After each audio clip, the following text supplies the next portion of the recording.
Hello बच्चों। बच्चों, आज हम करेंगे अपने इकोनॉमिक्स का प्रोडक्शन चैप्टर, जिसके अंदर मैं सारी चीज़ें आपके साथ डिटेल में डिस्कस करूंगा।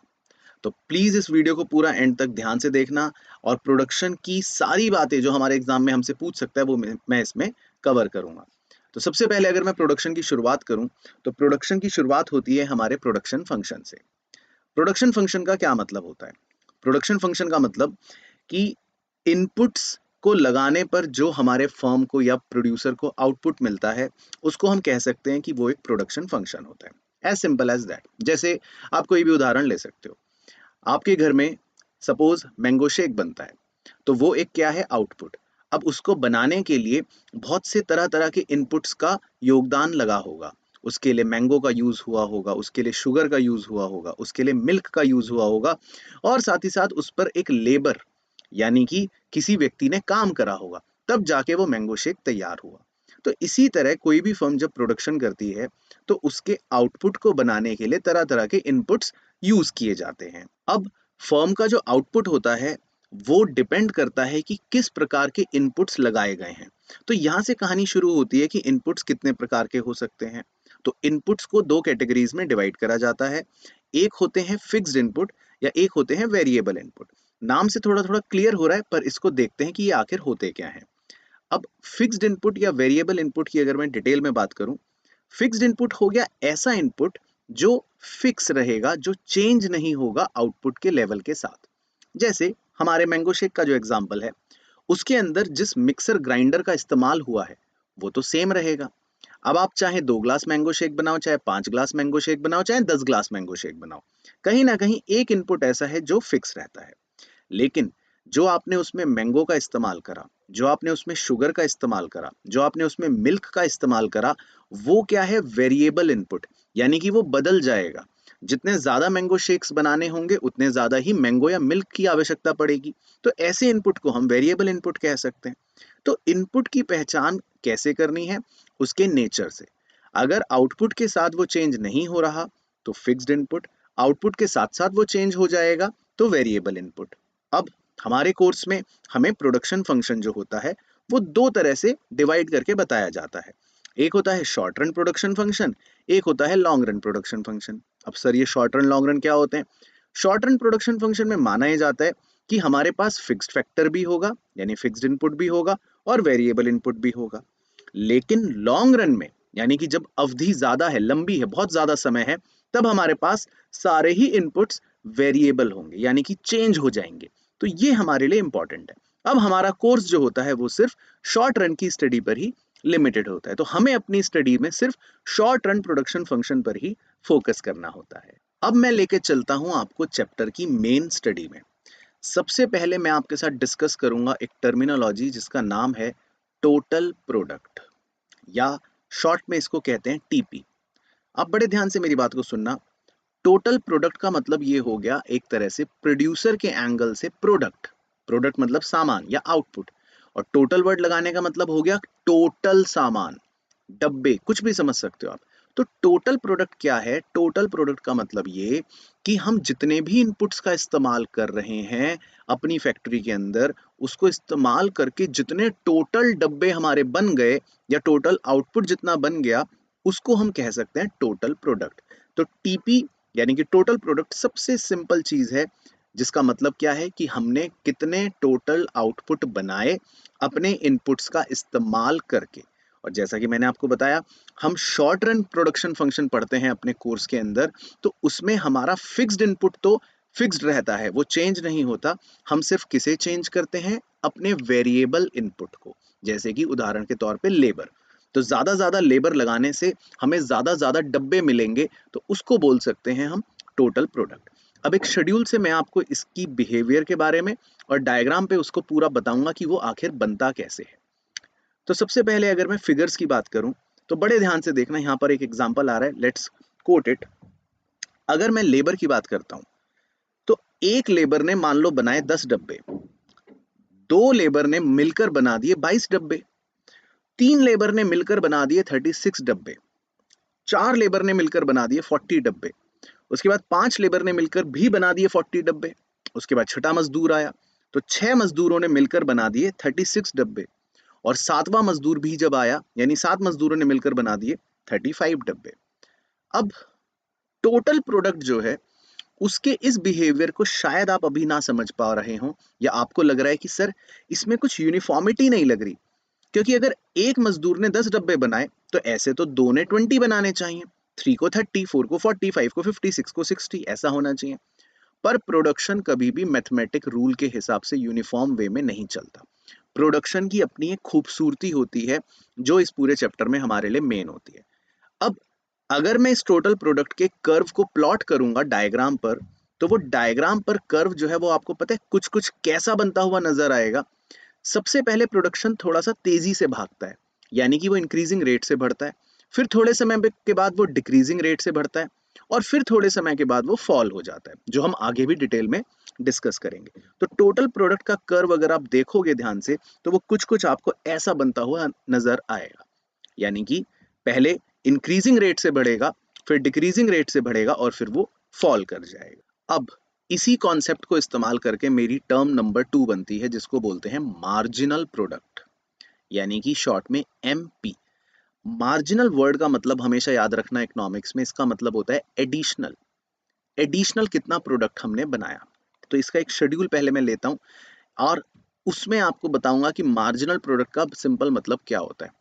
तो अगर मैं ये बोलूं कि एक मजदूर ने 10 डब्बे बनाए और 2 मजदूर ने मिलकर 22 डब्बे बनाए, तो सवाल ये है कि दूसरे मजदूर की वजह से या एक एडिशनल मजदूर को लगाने की वजह से मुझे कितने एडिशनल डब्बे मिले। तो आप कहोगे सर उस दूसरे मजदूर को लगाने की वजह से हमें 12 एडिशनल डब्बे मिले, तो उसको मार्जिनल प्रोडक्ट कहा जाता है। एक छोटा सा डेमो एग्जांपल देख लेते हैं। फॉर एग्जांपल यहाँ पर एक शेड्यूल है कि पहले मजदूर ने 10 डब्बे बनाए थे, 2 ने मिलके 22 बनाए थे, 3 ने मिलके 36 बनाए थे, 4 ने 40, 5 ने 40, 6 ने 36 और 7 ने 35। अब अगर मैं इसमें हर पड़ाव पे मार्जिनल प्रोडक्ट या एडिशनल प्रोडक्ट देखूं, तो आप देखो पहले मजदूर ने 10 डब्बे बनाए, यानी कि एडिशनल प्रोडक्ट है 10। दूसरे मजदूर के आने के बाद टोटल प्रोडक्ट 22 हुआ। दैट मीन्स दूसरे की अपनी मेहनत की वजह से कितने एडिशनल डब्बे बने, लगाओ हिसाब। 10 के बाद 22 हो गए तो कितने एडिशनल बने, 12। फिर तीसरे मजदूर के आने के बाद टोटल डब्बे बने हैं 36, यानी कि हमारा जंप 22 से बढ़कर 36 हो गया। तो तीसरे मजदूर की वजह से कितने एडिशनल डब्बे बने हैं, 14। इसी तरह चौथे मजदूर के आने की वजह से टोटल डब्बे बने 40। तो 36 से हमारा जंप 40 हुआ, तो कितने एडिशनल डब्बे बने, 4। उसके बाद बड़ा इंटरेस्टिंग है, पांचवें मजदूर के आने पर भी 40 ही डब्बे बने और पहले भी 40 ही बन रहे थे, तो इस बार एडिशनल डब्बे कितने हुए हैं, 0। And then again interesting part, छठे मजदूर के आने पर हमारा प्रोडक्शन 40 से घटकर 36 हो गया, यानी कि इस बार एडिशनल बढ़ा नहीं है, घटा है। इसीलिए आप देख रहे हो मार्जिनल प्रोडक्ट कितना है, -4। तो सेम वे पे हम हर एडिशनल यूनिट के आने पर एडिशनल प्रोडक्ट देखते हैं कितना बन रहा है, उसको कहते हैं मार्जिनल प्रोडक्ट। अब उस लास्ट कॉलम की फिगर्स को अगर मैं डायग्राम पर एक कर्व का रूप देना चाहूंगा, तो इसका कर्व बहुत ही सिंपल और बहुत ही आसान बनेगा। पहले ये बढ़ेगा, फिर उसके बाद ये घटते घटते शून्य तक आएगा और फिर ये नेगेटिव भी हो जाएगा। तो मार्जिनल प्रोडक्ट का जो कर्व होता है वो कुछ कुछ इस प्रकार से आपका प्लॉट होना शुरू हो जाएगा अगर आप उन फिगर्स को प्लॉट करते हो डायग्राम पर। तो ये बन गया हमारा दूसरा मेन प्रोडक्ट, एमपी। अब इसी से अगर मैं आगे बढ़ूं और अपने थर्ड मेन पॉइंट पर जाऊं, उसका नाम है एवरेज प्रोडक्ट। अगर मैं आपसे पूछूं कि 2 मजदूरों ने मिलकर 22 डब्बे बनाए, तो ये बताओ ऑन एन एवरेज एक मजदूर ने कितने बनाए। एवरेज वर्ड कोई हमारे लिए नया नहीं है, हम स्टैटिस्टिक्स में भी पढ़ते हैं। या मैं बोलूं कि 4 मजदूरों ने मिलकर 36 डब्बे बनाए, तो बताओ ऑन एन एवरेज एक मजदूर ने कितने डब्बे बनाए। तो आप क्या करोगे, आप टोटल प्रोडक्ट की संख्या को डिवाइड कर दोगे नंबर ऑफ मजदूर से, तो आपका एवरेज प्रोडक्ट निकल जाएगा। तो सेम कॉन्सेप्ट यहां पर हम अप्लाई करते हैं। और अगर आप फिगर्स देखो तो 1 यूनिट का टीपी है 10, 2 यूनिट का टीपी है 22, 3 यूनिट का टीपी है 36, 4 यूनिट का टीपी है 40। तो इन्हीं से हम एवरेज प्रोडक्ट निकाल सकते हैं। और एवरेज प्रोडक्ट की वैल्यूज या एवरेज प्रोडक्ट का फॉर्मूला क्या बन गया, TP divided by number of variable inputs. तो आपके सीधे सीधे टीपी के डिवाइड करके n से एपी के आंसर्स आ जाएंगे। अब इन फिगर्स को अगर हम प्लॉट करते हैं और इसका एक कर्व बनाने की कोशिश करते हैं डायग्राम पर, तो एपी का डायग्राम जो होता है बहुत ही सिंपल होता है। वो पहले इंक्रीज करता है और फिर उसके बाद डिक्रीज करता है। पर इसमें एक चीज जरूरी याद रखनी है कि एपी का डायग्राम जो होगा या कर्व, वो कभी भी जीरो नहीं होगा या कभी नेगेटिव नहीं होगा। तो जैसा आप यहाँ पर अभी डायग्राम देखेंगे, उस तरह से कुछ कुछ एपी का कर्व बन जाता है अगर आप गिवन वैल्यूज को प्लॉट करते हैं तो पहले इंक्रीज करेगा और फिर डिक्रीज करेगा। इसको इन्वर्टेड यू शेप भी बोला जा सकता है। तो आई होप बच्चों आपको यहाँ तक तीन मेन टाइप्स समझ आ गए होंगे। टोटल प्रोडक्ट क्या है, मार्जिनल प्रोडक्ट क्या है, एवरेज प्रोडक्ट क्या है।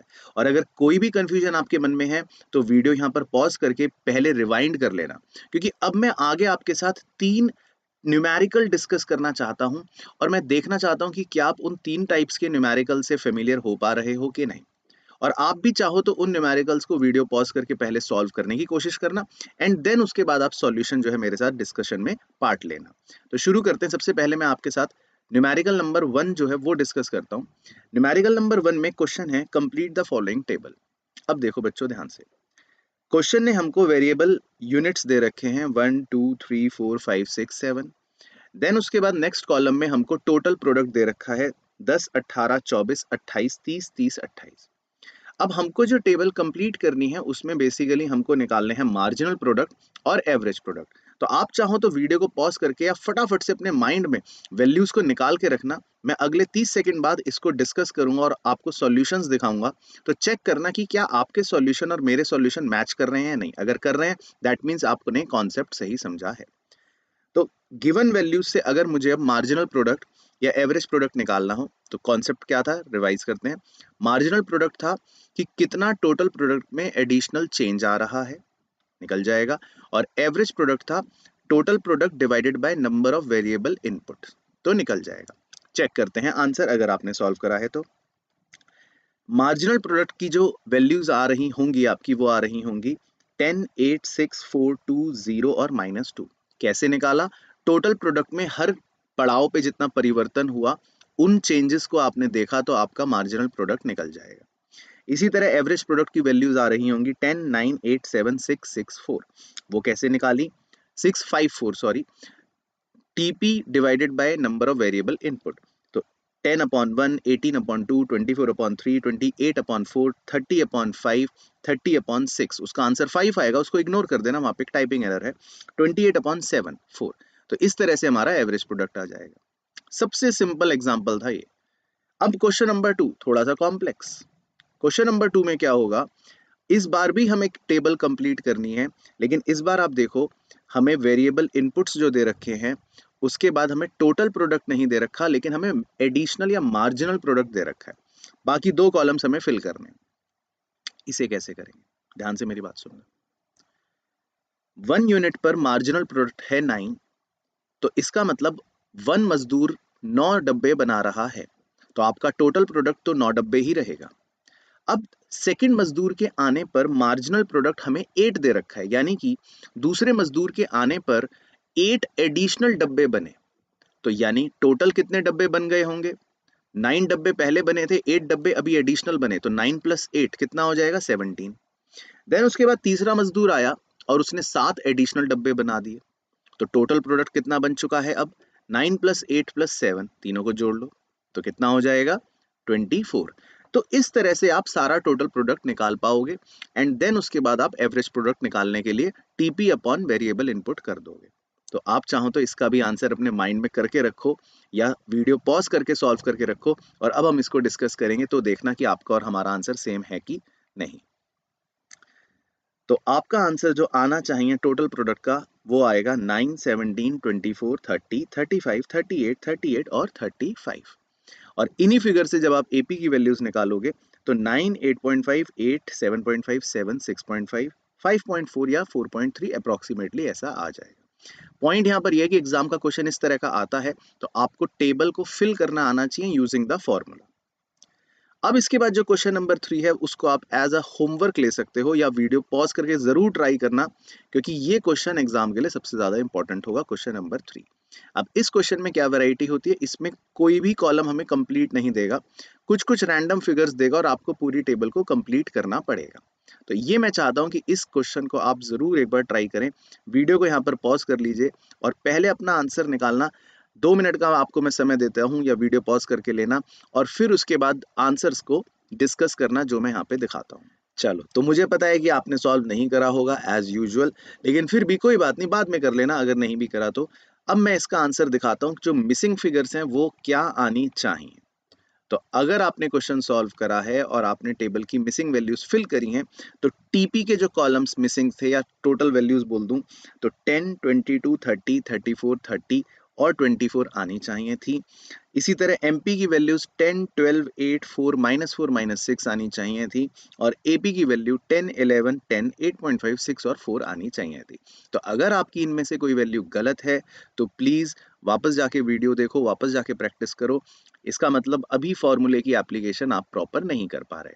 और अगर आपकी ये वैल्यू सही थी और सेम थी, तो दैट मीन्स इसके न्यूमेरिकल का कोई भी क्वेश्चन आप गलत नहीं करोगे। आपको तीनों फॉर्मूलों का एप्लीकेशन यहाँ तक अच्छे से क्लियर हो चुका है। अब हम करेंगे बच्चों इस चैप्टर का सबसे इंपॉर्टेंट और मेनली सबसे ज्यादा रेलिवेंट टॉपिक, जिसका नाम है law of variable proportion.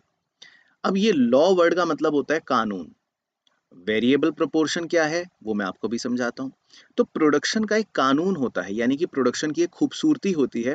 Production ऐसा नहीं है कि हमें लगा कि एक मजदूर ने 10 डब्बे बनाए तो 2 ने 20 बनाए, 3 ने 30 बनाए, नहीं।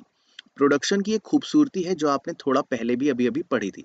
टोटल प्रोडक्ट अगर आपको याद हो, तो पहले वो इंक्रीजिंग रेट से बढ़ा था, फिर डिमिनिशिंग रेट से बढ़ा था, फिर वो फॉल कर गया था।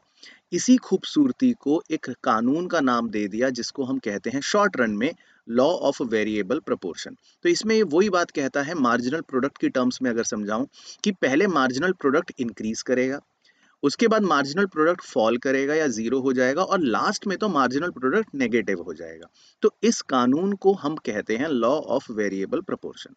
आओ आपको टेबल से समझाता हूं और डिटेल में कि ये क्या होता है। यहाँ पर मैंने एक एग्जांपल लिया है जिसमें पहला कॉलम है हमारे फिक्स्ड फैक्टर का। फिक्स्ड फैक्टर का मतलब हो गया फॉर एग्जांपल लैंड। तो ये हमारा फिक्स रहता है। तो अगर आप देखो हर लेवल पर 1 यूनिट ही चल रहा है, यानी हमारी जमीन जो है वो फिक्स है। उसके बाद दूसरा कॉलम है वेरिएबल फैक्टर का, यानी कि लेबर। आपने एक मजदूर लगाया, फिर 2 मजदूर लगाए, फिर 3 मजदूर लगाए, फिर 4, 5, 6, ऐसे आप मजदूरों की संख्या बढ़ा रहे हो, वो है वेरिएबल फैक्टर। अब अगर आप टोटल प्रोडक्ट देखो तो हमने वही फिगर्स ले ली। एक मजदूर ने 10 डब्बे बनाए, 2 ने मिलके 22 बनाए, 3 ने मिलके 36 बनाए, 4 ने मिलके 40 बनाए, 5 ने भी 40 बनाए, 6 ने मिलके 36 बनाए और 7 ने मिलके 35 बनाए। इन्हीं से हमने मार्जिनल प्रोडक्ट्स निकाल लिए एज यूजुअल फॉर्मूले की हेल्प से। 10, 12, 14, 4, 0, -4, -1। अब देखो, मार्जिनल प्रोडक्ट को अगर आप ध्यान से देखो, 10, 12, 14, यानी कि शुरू में वो बढ़ रहा है, 10 से 12 हुआ, 12 से 14 हुआ। तो जब तक मार्जिनल प्रोडक्ट बढ़ता है उसको हम कहते हैं स्टेज 1 या इंक्रीजिंग रिटर्न्स। उसके बाद आप ध्यान से देखो तो मार्जिनल प्रोडक्ट कम हुआ, 4 और 0।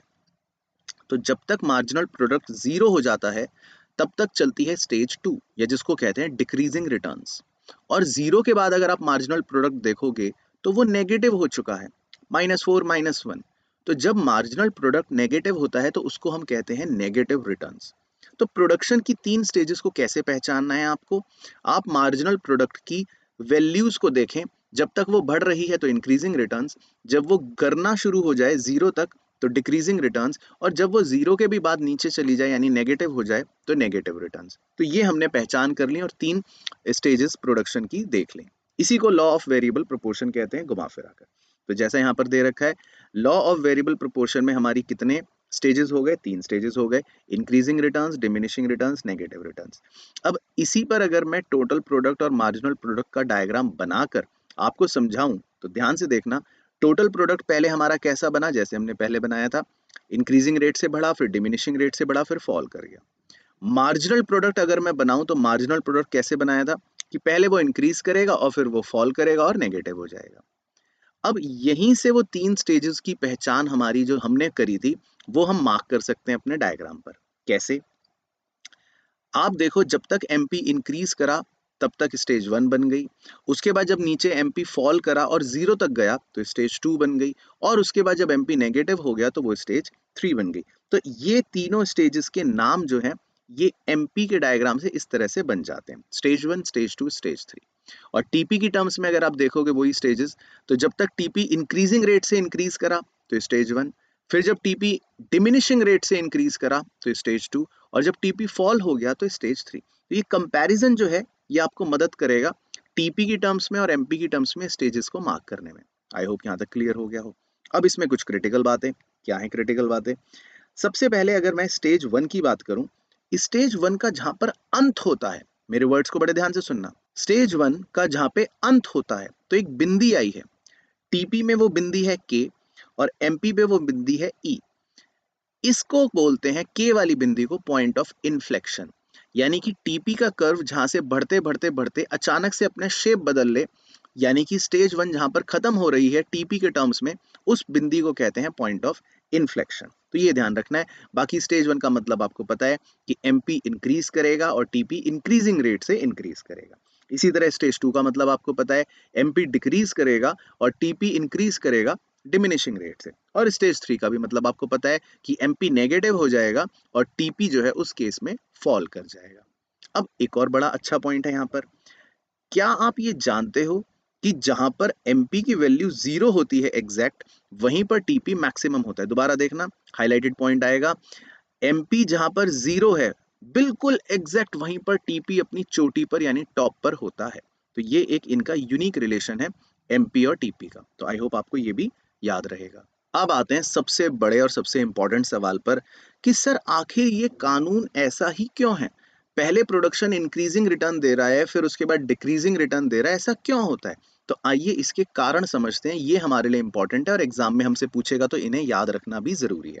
तो सबसे पहला रीजन है इंक्रीजिंग रिटर्न होने का, better utilisation of fixed input. भाई हमारे पास एक जमीन है, उस पे हमने 3-4 मजदूरों को काम पे लगाया, तो हम अपने फिक्स्ड इनपुट को बहुत अच्छा यूटिलाइज कर पा रहे हैं।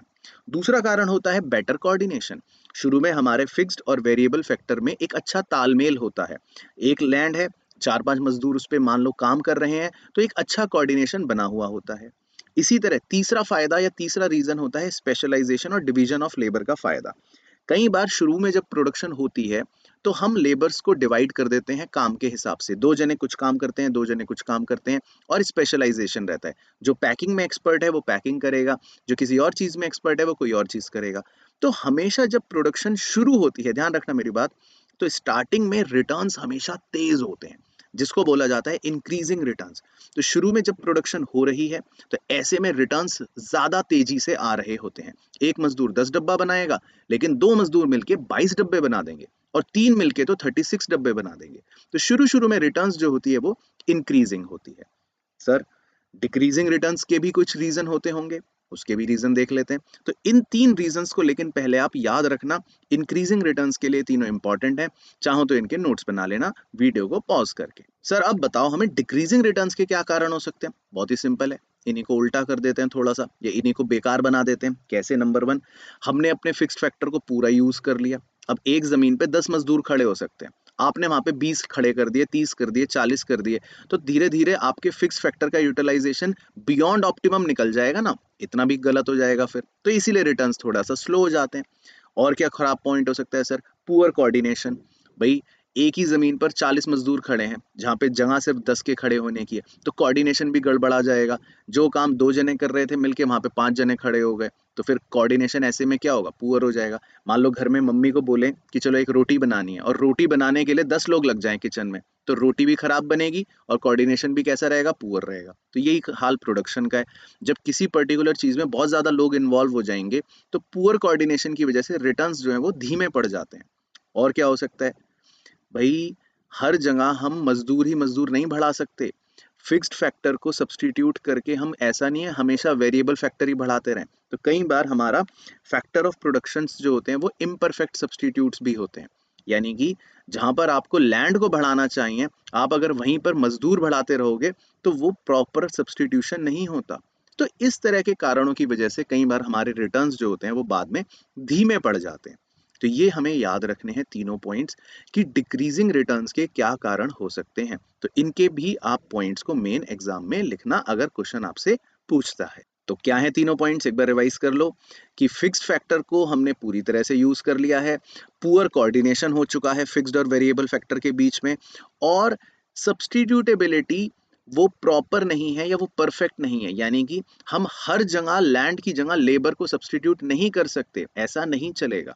तो इन 3 कारणों की वजह से हमारे रिटर्न्स जो हैं वो धीमे रहते हैं, या स्टेज 2 के कारण ये तीनों पॉइंट्स होते हैं। अब आते हैं बच्चों इसके बाद हमारे रिलेशनशिप्स पर। तो पूरे चैप्टर का क्रक्स हमारे रिलेशनशिप पे आके खत्म हो जाता है, जिसमें 2 रिलेशनशिप्स हमें पढ़ने पड़ते हैं। पहला क्वेश्चन हमसे पूछ सकता है कि टीपी और एमपी का क्या रिलेशन है। हालांकि अगर आपने अभी तक चैप्टर ध्यान से पढ़ा होगा तो टीपी और एमपी का रिलेशन ऑटोमेटिकली आपको याद होगा। ये रहा वो डायग्राम जो हमने पहले भी यूज करा था। अब इस डायग्राम से ही आप 4 पॉइंट्स टीपी और एमपी के रिलेशन के बना सकते हो। पहले स्टेज 1 पे आ जाओ। स्टेज 1 के हिसाब से जब तक एमपी इंक्रीज कर रहा है तब तक टीपी भी इंक्रीजिंग रेट से इंक्रीज कर रहा है। पॉइंट नंबर 2, जब एमपी डिक्लाइन होना शुरू हुआ यानी स्टेज 2 में आ चुका है, तब टीपी इंक्रीज कर रहा है डिक्रीजिंग रेट से, धीमे धीमे। उसके बाद थर्ड पॉइंट, उस पट्टी का इस्तेमाल करना है। जब एमपी 0 होगा तब टीपी क्या होगा, मैक्सिमम होगा। सेम उस डायग्राम पे हमने चेक कर लिया था। उसके बाद अब स्टेज 3 पर आ जाओ, लास्ट वाले में। जब एमपी नेगेटिव होगा तो टीपी क्या होगा, डिक्रीज कर जाएगा या फॉल कर जाएगा। तो टीपी और एमपी के चारों रिलेशन के पॉइंट्स आप उस छोटे से डायग्राम से ही निकाल सकते हो, स्टेज 1 का, स्टेज 2 का, और वो हरी पट्टी वाला कि एमपी 0 है तो टीपी मैक्सिमम, और स्टेज 3 वाला। तो ये बन गया टीपी और एमपी का रिलेशनशिप। और इसके बाद लास्ट रिलेशनशिप, फिर चैप्टर खत्म। कौन सा सर? एमपी और एपी का रिलेशन। सर इनका भी कोई रिलेशन है? हाँ, इनका भी एक छोटा सा चटपटा रिलेशन है। देख लेते हैं डायग्राम। तो अगर आपको इन दोनों के कर्व्स याद हों तो आपको यहाँ पे दिखाई देगा एमपी का कर्व जो ऊपर जाता है, फिर उसके बाद नीचे आता है, 0 भी होता है और नेगेटिव भी होता है। फिर आपको दिखेगा एपी का कर्व जो ऊपर जाता है, एमपी से टकराता है और फिर नीचे आ जाता है, लेकिन 0 या नेगेटिव नहीं होता। अब इनके रिलेशन को थोड़ा ध्यान से समझना, बारीकी से समझना। पहले पॉइंट नंबर 1 की बात करूंगा, खाली 1 तक देखना। जब तक एमपी एपी से बड़ा है यानी कि ऊपर है, तब तक एपी इंक्रीज करता रहता है। तो आप उस पूरे 1 पॉइंट के एरिया को चेक कर सकते हो, एमपी एपी से बड़ा है और एपी इंक्रीज कर रहा है। अब देखो पॉइंट नंबर 2, जैसे ही एपी मैक्सिमम पे आया, वो पॉइंट दोनों के इंटरसेक्शन का पॉइंट होता है, यानी कि एपी और एमपी बराबर जब होते हैं वो पॉइंट एपी का मैक्सिमम पॉइंट होता है। 2 पॉइंट कंप्लीट। उसके बाद थर्ड पॉइंट में देखना, अब एमपी एपी से छोटा हो गया, तो when MP is less than AP, AP decreases, उसके बाद एपी लगातार डिक्रीज कर रहा है। तो एमपी और एपी के रिलेशन को हमेशा आपको 3 पॉइंट्स में डिवाइड करना है। पहला पॉइंट, एमपी एपी से ऊपर है तो एपी बढ़ रहा है। दूसरा पॉइंट, एमपी और एपी बराबर हो गए तो एपी मैक्सिमम है। तीसरा पॉइंट, एमपी एपी के नीचे आ गया तो एपी फॉल करेगा, डिक्रीज करेगा। तीसरा पॉइंट। तो इसके रिलेशन में 3 ही पॉइंट होते हैं जो आप यहाँ पर डायग्राम में देख रहे हो, उन्हीं 3 पॉइंट को आप पॉइंट्स में लिख सकते हैं। उसके बाद चौथा पॉइंट जो हमें सिर्फ याद रखना है 1 नंबर के लिए, वो क्या? एमपी तो 0 या नेगेटिव हो सकता है जो हम डायग्राम पे देख रहे हैं, लेकिन एपी कभी भी 0 या नेगेटिव नहीं हो सकता जो आप डायग्राम पे देख रहे हो। एपी हमेशा एक्स एक्सिस के थोड़ा ऊपर तक ही रुक कर रह जाएगा। तो एमपी चाहे 0 या नेगेटिव हो जाए, एपी कभी 0 या नेगेटिव नहीं हो सकता। तो इससे हमने क्या सीखा कि अगर हम पॉइंट ए और बी के बीच में देखें, इस पे कभी कभी ट्रू फॉल्स पूछ लेता है, तो ए और बी पॉइंट के बीच में एमपी तो फॉल कर रहा है लेकिन एपी फिर भी राइज कर रहा है। तो इस छोटे से यूनिक पॉइंट का भी आपको ध्यान रखना है जो हम यहाँ पे डायग्राम पे देख रहे हैं। तो खैर, अगर क्वेश्चन हमसे रिलेशनशिप पूछेगा तो आपको लिखने हैं सिर्फ पहले 3 पॉइंट्स एपी और एमपी के रिलेशन के। बाकी दोनों पॉइंट्स, पॉइंट नंबर 4 और वो नोट, वो सिर्फ 1 नंबर के हॉट क्वेश्चन या एमसीक्यू बेस्ड क्वेश्चन के लिए याद रखने हैं। तो ये था कंप्लीट हमारा रिलेशन एपी और एमपी का। तो आई होप बच्चों आपको पूरा का पूरा प्रोडक्शन अपना चैप्टर अच्छे से रिवाइज हो गया होगा, और आपने भी इसकी स्टडी अगर करी होगी तो सारी बातें आपको अच्छे से यहाँ पे कवर होते हुए नजर आई होंगी। तो जो भी बातें मैंने इसमें आपको सिखाई और जो न्यूमेरिकल्स आपको बताए एग्जाम के लिए इंपॉर्टेंट हैं, उन्हें ज़रूर एक बार आप दोबारा से कर सकते हो। और रिलेशनशिप्स को लिख कर प्रैक्टिस करना, और जितने भी डायग्राम्स यहाँ पर मैंने आपके साथ डिस्कस करें उन्हें 2-3 बार कम से कम खुद अपने रजिस्टर में दोबारा से बनाकर देखना। तो ये था हमारा आज का इस वीडियो का पर्पस। मिलते हैं आपसे नेक्स्ट वीडियो में। Till then take care, goodbye, see you soon.